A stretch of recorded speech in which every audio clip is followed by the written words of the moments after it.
What up, tubes? Michael back again with another video. I just want to preface this video with a couple of things. For starters, no, I do not think that Gotham Knights is some kind of hidden gem or underrated classic. It is a very mediocre game that I played way more of than I probably should have. But I do think that Gotham Knights has a few positive qualities that most people don't talk about, considering the game was not all that well received. So let's jump into Gotham Knights. Let's start at the beginning. If you've seen my previous video on Suicide Squad Kill the Justice League, you may remember me mentioning something called Project Sabbath, so I won't harp on about this for too long. But in 2016, Arkham Origins developer WB Montreal was working on a Suicide Squad game to follow through on the setup that they had planted in Arkham Origins. This was until the very smart and very cool folks at Warner Brothers stepped in and yanked the project away and gave it to Rocksteady. It was then that WB Montreal's focus shifted to working on the previously mentioned Project Sabbath. There's a common misconception that this game was going to be set in the Arkhamverse, but judging from the concept art of Black Mask now being a woman, we can assume that is probably not the case. Additionally, according to voice actor Josh Keaton, who would have been playing Damian Wayne, the game was set in its own universe. Story details on this game are kinda scarce, but concept art sure isn't. We know that this game would have featured Damian Wayne donning the cowl instead of Bruce in a Batman Beyond inspired suit. We also know from other pieces of concept art that we were going to see some new versions of characters we had most recently seen in the Arkham games, such as Two-Face, Harley Quinn, and Black Mask. Warner Brothers has never officially commented on the existence of this game, and I imagine the team behind it are under some serious NDAs, so we don't really know the actual reason for the game's cancellation. The previously mentioned voice actor Josh Keaton says the game was cancelled due to leaks, but that doesn't make a whole lot of sense considering the game was allegedly squashed way before the leaks happened. I can't seem to find a whole lot of other people saying this, so I could be wrong, but I think that WB Montreal probably recycled a lot of the assets that they had created for this game into what would become Gotham Knights. Part of why I say this, aside from them being similar games anyway, is because in some of the concept art we can see that they were planning to include the Bat Cycle, which plays a relatively major role in Gotham Knights. Okay, so Sabbath is squashed, which means WB Montreal is now working on Gotham Knights. As far as specific development events, we don't have a ton of facts to go off of, as it was relatively well protected, but I'll lay out what we do know. In November of 2018, Warner Brothers Montreal assistant producer Valerie Vizina posted a photo on her Twitter account showing the back of a t-shirt that featured a logo that sent Batman fans into a frenzy. If you didn't notice, the logo hints heavily at owls. Dare I say, possibly even a court of them. If you don't know, the Court of Owls are a secret society in the Batman universe that have been pulling the strings for hundreds of years. They could most easily be compared to the Illuminati, but owl-themed. Owl-luminati, if you will. The posting of this image seemingly confirmed that whatever WB Montreal was working on, it was Batman-related, and it would probably feature the Court of Owls. We didn't hear anything for about a year, when in September of 2019, WB Montreal began a really cool marketing campaign. They began the campaign by posting this video of the bat signal being projected onto a building with the caption, "Capture the Night."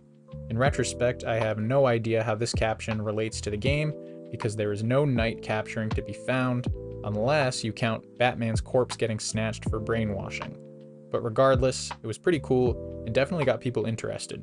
Basically, in this video, there were a few cryptic symbols that popped up. They're all pretty abstract, but we got a demon, which immediately made people think of the famous Batman villain Ra's al Ghul, also referred to as the Demon's Head. After the video of the projection, WB Montreal posted another video, but this time it was just the symbols, and they kind of just morphed in and out of each other. Aside from the demon, the only other semi-obvious one is this one that sort of looks like one of the Talons, which are basically owl-themed ninja henchmen that work for the court. Flash forward a couple of months to January of 2020, and WB Montreal posted another symbol, this one representing Gotham City. Alongside this symbol, we got a big circle thing that the previously mentioned symbols were supposed to fit in.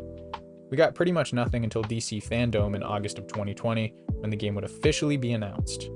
Getting off topic for just a second, but I think it's absolutely bananas how much of a bad omen that this event was. They announced Suicide Squad Kill the Justice League and Gotham Knights. They revealed a bunch of stuff for Black Adam, and they showed a trailer for the abysmal Wonder Woman 84. If only we knew then what we knew now. Anyway, fandom. WB Montreal revealed around 7 minutes of gameplay for Gotham Knights, along with the news that Batman's dead, Freeze was back, the game was independent from the Arkhamverse, and that you could play it solo or with one other friend, even though there's 4 characters. Additionally, they revealed that the game would be released on PC, PS4, PS5, Xbox One, and Xbox Series S and X. I only mention the platforms now because that's going to be kind of relevant later. I remember being super disappointed that this game wasn't going to tie into the Arkham series, especially with how easily it could have, but I won't deny that I was a little excited for the game. The idea of finally getting to use the Bat-Cycle, free roam as Nightwing, and Damian Wayne Robin was something that I had been waiting for years to get. In an interview with IGN the following month, September of 2020, the game's creative director Patrick Redding revealed how each of the 4 characters would work. Redding spoke about how all of the characters would primarily use melee attacks, with some ranged attacks as well. Essentially, the characters would play how you probably assume they would. Red Hood's heavy on firearms, Nightwing does flips and stuff, Robin uses a staff and ninja tricks, and Batgirl focuses on hacking and tech-based attacks. Following this interview, we didn't hear much until January of 2021, when Fleur Marty, executive producer of Gotham Knights, spoke about how the game was different from the Arkham series. The game's combat system essentially had to be overhauled in order to work well with online co-op. And then, March of 2021, in classic DC game fashion, Gotham Knights was delayed to 2022. Absolutely shocking moment. I cannot believe that Warner Brothers would do something like this. It is so unlike them. WB Montreal gave the usual non-explanation of, "We're delaying the game to give players the best experience possible when they finally get to play the game," which I've never fully understood. Just don't give your game a release date if you don't think you can deliver in time. It's not that crazy. Anyway, we're going to jump ahead again to October of 2021 at DC's next fandom event. This time, the team brought a pre-rendered trailer that was more focused on the story and setting of the game. We saw new versions of my boy Penguin, chatting with Nightwing about how badly the Bat family sucks compared to the very cool Court of Owls. Following the trailer, we got a behind-the-scenes video talking a little more about the history of the court, as well as diving a little deeper into the RPG elements of the game. But even with the cool new trailer and the behind-the-scenes featurette, we still did not get a release date aside from 2022. Then we didn't hear anything for around 6 months, when in March of 2022, the official Gotham Knights Twitter account revealed the game would be releasing in October of 2022. Soon after this, in May of 2022, a new gameplay video was posted along with the announcement that the PS4 and Xbox One versions of the game were being cancelled entirely. The reason provided for this sounds like all of the other reasons they give for stuff like this, but they said it was to provide the best gameplay experience for players. I think that I'm going to start a non-answer bingo card for the next couple of videos.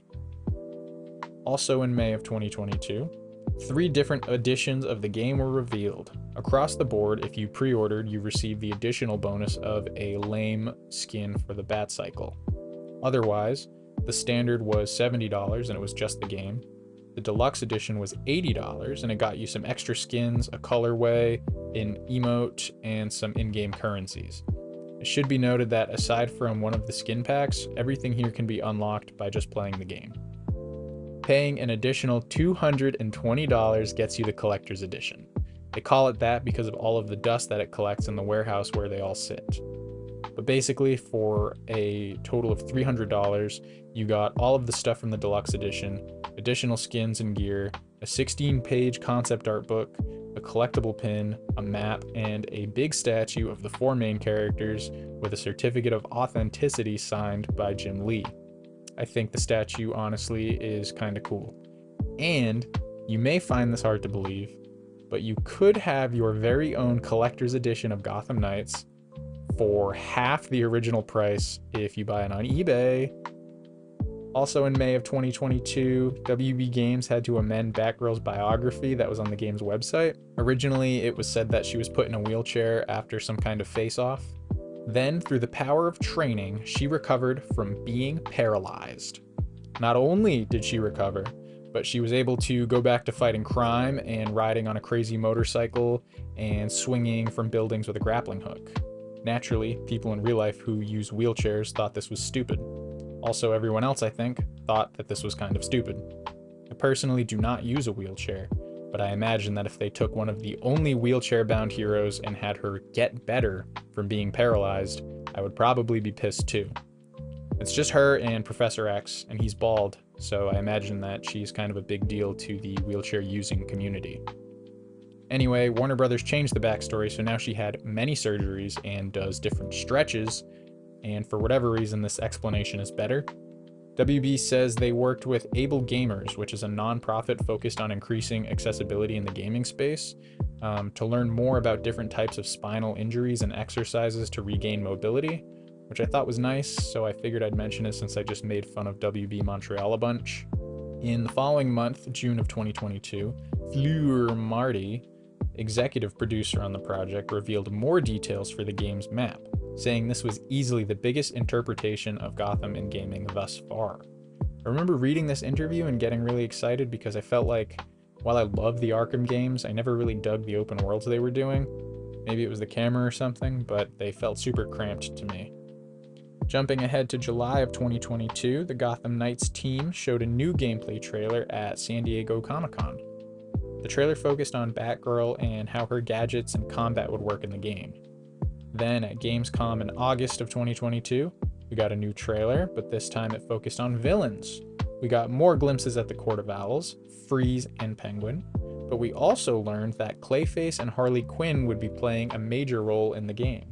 Additionally, the game got undelayed a little bit and moved forward a few days in October of 2022. Let's skip to the game's launch because nothing else really happened between Gamescom and the release. Launch time, baby! October 21st, 2022 saw the official release of the long-awaited Gotham Knights. Somehow, it sold really well overseas, specifically in Japan and the UK. The game had a super buggy launch, as most do nowadays. I do remember trying to play this day one and having tons of issues. I know PC players had a bad time specifically due to the insane specs required to run this game, which often caused issues when using the bat cycle, as it would cause serious frame lag. Even now, I still notice some lag on the PS5 version, but I've seen way worse on the PC versions.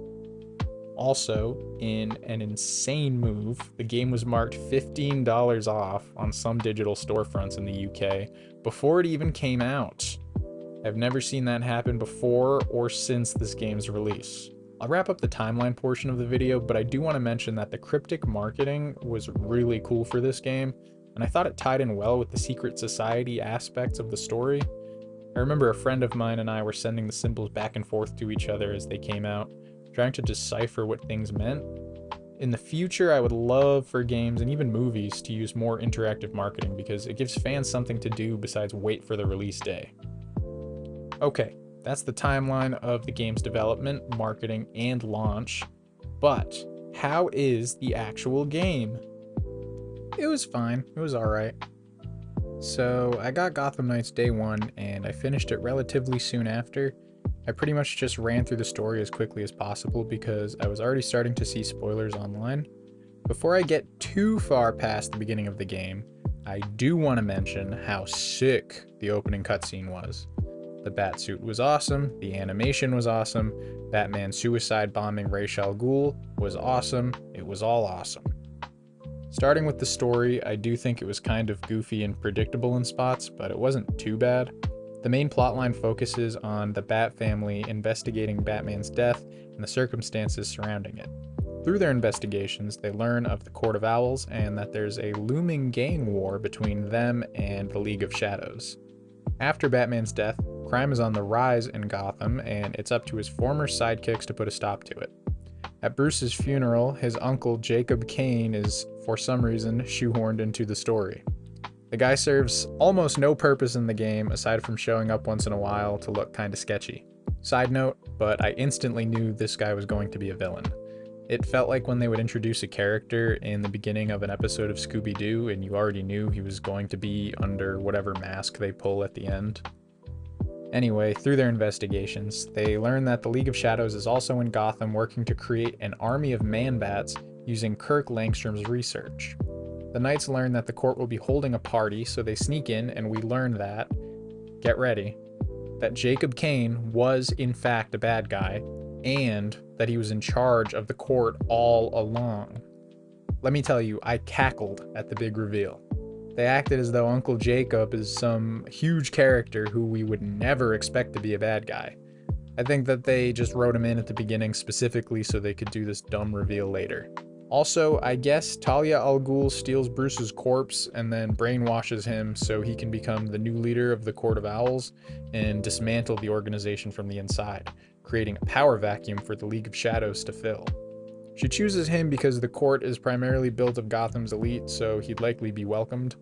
But predictably enough, he snaps out of it during the climax of the plot and saves the day by, again, blowing himself up. Really goofy stuff happening here. Let's talk about the gameplay. One of the first things I noticed was how sluggish the combat was compared to the Arkham games. I know it's not fair to compare the two, but visually the combat looked the same as the Arkham games as far as how the flow went, but somehow it felt different, almost like there was an input lag, which there wasn't, I checked. Every punch feels unjustifiably heavy in a way, like they're punching underwater or something. But after upgrading some of my characters and playing for a while longer, the combat somewhat improved and I got used to the speed of it, and I ended up thinking it was pretty average. It kind of just felt like Diet Arkham. They severely simplified attacks and counters, and creative gadget use was almost non-existent. Speaking of gadgets, where the Arkham series leaned on them, Gotham Knights leaned on these dumb ultimate abilities that you get through combos and specific takedowns. I think that sucks big time. The whole gimmick of the Bat-adjacent characters is that they don't have any powers, although I guess you could try and make an argument for Red Hood. Personally, I think it would have been much cooler if we had seen a few gadgets for each character specific to them, further individualizing them from each other. As an example, Robin could have some League of Shadows-esque weapons like poison darts or shurikens that can pierce enemies' feet into place. I think if the team focused on developing character-specific gadgets rather than the ultimate abilities, then the combat probably would have been better. The appeal of these characters, for me at least, is that they rely on their training and equipment to get the upper hand on enemies. Gone are the days of placing traps or waiting in the shadows to wait for a stealth attack opening, as this game is all brawn and no brains. Once you get used to the combat, it's not that bad. It's not the best, but it works. I personally like using Red Hood the most, as he's the biggest of the group, which allows him to grapple and throw larger enemies, which is really fun. Additionally, his guns are kind of fun to use sometimes. However, I don't love that they just gave him regular guns that shoot non-lethal bullets. I think that they should let the man kill. Shifting focus over to the traversal, I think the team did a good job as far as the mechanics go. For all 4 characters, you can use the Bat Bike to get around the city. I feel like the bike is a little underbaked, as driving and drifting are the only 2 things you can really do with it. Would have liked to see some weapons on it, akin to Batman's riot control guns on the Batmobile from Arkham Knight. I do feel pretty conflicted about the traversal in this game. Batgirl can glide, which is my favorite. Robin can teleport short distances. Red Hood creates these green magic platform things to run across the sky on. And Nightwing has a Fortnite glider. Of the methods, the only one that really makes sense to me is Batgirl. She's got the cape, so naturally she would glide. Why does Nightwing have a Fortnite glider? Or why does Robin use satellites to teleport? These are not things that I would typically think of when imagining how these characters would travel quickly across Gotham City. However, even though it's kind of dumb, I will admit that the Fortnite glider is really fun to use. So WB Montreal kind of set the example for what I talked about in my last video with Rocksteady and their post-launch content recycling plan. They literally reinserted boss battles from the campaign and just cranked the difficulty up. To WB Montreal's credit, they did add in a 4-player option, but I do think it should have been there from the start. But for the most part, everything here was recycled from the game's original state. Additionally, they added 2 raid-style mission chains where you go through floors of enemies that increase in difficulty as you complete them, one of which eventually leading to a mission where you find Starro, and I think that is kinda neat. The raid levels were where I had the most fun, It allowed me and my friend to kind of strategize how we wanted to approach each floor. One of us would distract them to one area while the other would stealthily take out the stragglers. It was really fun and, to me, felt how a co-op Batman game should feel. We played through a couple of floors while I recorded for this video, and I had a really solid time playing the game with another person. I think that's important because, to me, it's a reminder of how hollow the single-player content can be outside of the story. It's pretty stale as far as post-campaign stuff goes, and I think the inclusion of multiplayer is one of this game's highlights, even if it is a little underbaked in spots. Like I mentioned before, all of the add-on content was free aside from some cosmetics, which meant you didn't have to pay for the recycled stuff. But like I said in the last video, it feels weird to be grateful for a Frankenstein re-release of stuff you already paid for. I would rather pay an extra $15 for something that expands on a game I already finished, rather than wait excitedly for months for a free update that disappoints me in almost every conceivable way. The add-on content felt like lateral moves as opposed to moving the game forward. We must return to the old ways of season passes and episodic DLC content, as our ancestors once did.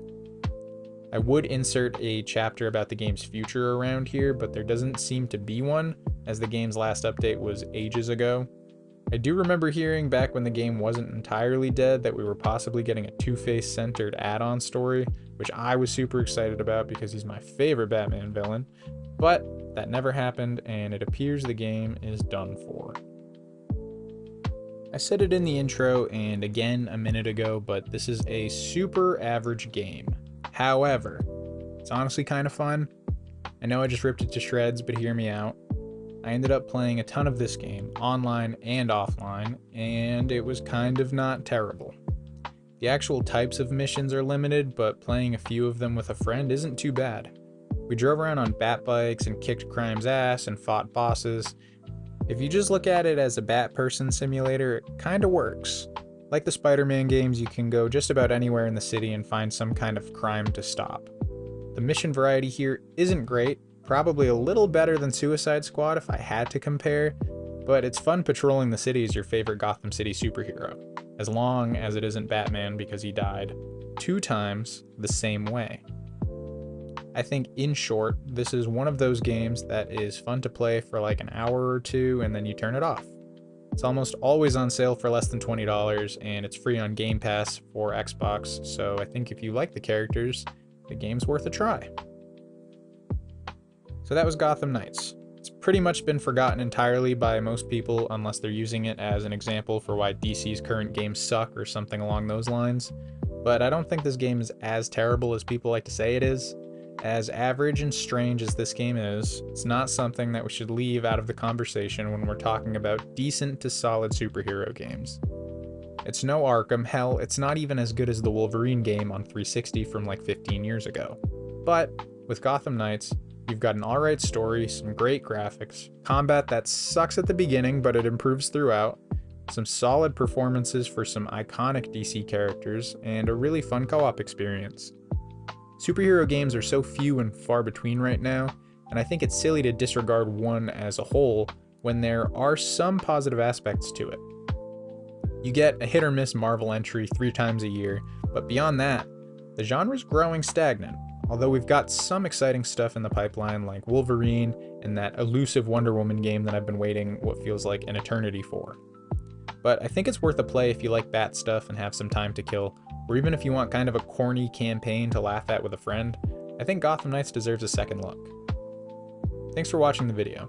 This is my second video here on the channel, and I'd like to make some more if there's an audience for it. Researching Gotham Knights got me remembering how much fun I had with 2021's Guardians of the Galaxy. I don't see a whole lot of people talking about that one, and I think maybe it's time that one got a second look as well. I'm also not committed to just covering semi-recent games. I do have some videos on PS2 and 360 games I'm going to be covering eventually. If you'd like to see me break down another comic book game, show, or movie, leave a comment down below and I'll check it out. Bye!